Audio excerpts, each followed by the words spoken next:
ही बघा शेकोटी कशी चालू मस्त आमच्याकडे शेकोटी म्हणते त्याला। नमस्कार यूट्यूब मंडळी, सगळे कसे आहात? असे बोलतो सगळे मस्त असतात, स्वस्त असतात। तर थंडी कुठे नक्कीच मला कमेंट करून सांगा। तर आमच्याकडे भरपूर अशी थंडी पडलेली आहे, तुमच्याकडे थंडी कुठे नक्कीच मला कमेंट करून सांगा। तर आता बाहेर आम्ही मस्तपैकी अशी शेकोटी केलेली आहे। आता रात्रीचे वाजलेले आहेत 10:30 वाजलेले आहेत आणि इकडे खरंच खूप थंडी पडलेली आहे। तुमच्याकडे थंडी आहे की नाही नक्कीच मला कमेंट करून सांगा। आपला व्हिडिओ महाराष्ट्रातून तुम्ही कुठून पाहता सगळ्यांनीच कमेंट करायचं आहे। व्हिडिओ आवडला तर लाईक कमेंट नक्कीच करायचे आहे। सर्वांचं स्वागत आहे माय किरण व्हिडिओमध्ये। व्हिडिओला लाईक करा, कमेंट करा, सपोर्ट करा। आपण नक्कीच त्याच्यावर नवनवीन व्हिडिओ दाखवण्याचे प्रयत्न करू। तर चला बघू, आपण बाहेर अर्चना शेकत आहे, तर चला जाऊ बाहेर। बघा इकडे अर्चना आहे, अर्चनाचा थोडा लाईव्ह चालू आहे। हे बघा इकडे आपली शेकोटी आहे, मस्तपैकी शेकोटी करत आहे अर्चना। हे बघा काय मग थंडी कसं काय? हाय सर्वांना, यूट्यूब फॅमिली, तुमचं सगळ्यांचं स्वागत आहे आपल्या चॅनलमध्ये। मम्मी म्हणाले का आम्हाला काढायला?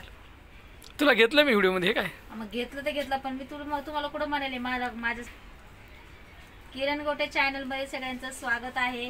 तर बघा हे त्यांचा व्हिडिओ आहे, त्यांच्या चॅनलवर हा व्हिडिओ जाणार आहे। तुम्ही कोणी नवीन असताना तर चॅनलला नक्की सबस्क्राईब करा। थंडी कुठं जास्त आहे कमेंट करून सांगा। आमच्या इकडं आहे आज थंडी, काल भरपूर होती, त्याच्यापेक्षा आज थोडीशी कमी थंडी आहे, काल जास्त होती। तर बघू शकता इथं आम्ही छोटीशी शेकोटी केलेली आहे आणि थोडं शेकत बसलोय आणि माझं सुद्धा लाईव्ह चालू आहे। ही आहे इकडं, ही आहे आपली शेकोटी। खूप छान अशी शेकोटी आहे, मस्तपैकी। खूप थंडी आहे, तुमच्याकडे थंडी कुठे आहे आम्हाला नक्कीच कमेंट करून कळवा। तुमच्याकडे थंडी कशी आहे? इकडं खूप थंडी आहे। आता संध्याकाळचे 11 वाजलेले आहेत। 11 वाजता अर्चनाने शेकोटी केलेली आहे। ही बघा इकडे अर्चना आहे, आता इकडे धुवा येतोय सगळा माझ्याकडेच। हे बघा इकडे शेकोटी आपली।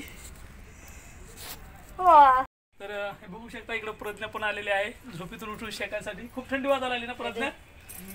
खूप थंडी वाजायला आली। आमच्याकडे खूप थंडी पडली, तुमच्याकडे थंडी आहे का नाही कमेंट करा। हे बघा प्रज्ञा आली आता उठणी। प्रज्ञा थंडी कशी? लय भारी लय थंडी आहे आमच्याकडे, खरंच खूप थंडी आहे। तुमच्याकडे थंडी आहे का नाही माहित नाही, पण खरंच थंडी इकडं। प्रज्ञा बसली इकडं, कारण की आता आली ती झोपेतून उठून। बरं आता 11 वाजून गेलेले आहेत। इकडं आपली शेकोटी चालू आहे। बाय। तुमच्याकडे काय म्हणते सांगा? गावाकडे आपल्या सासू म्हणतात सासू आणा आणि शेकोटी जाळ खूप शेकतो आम्ही। आता थंडी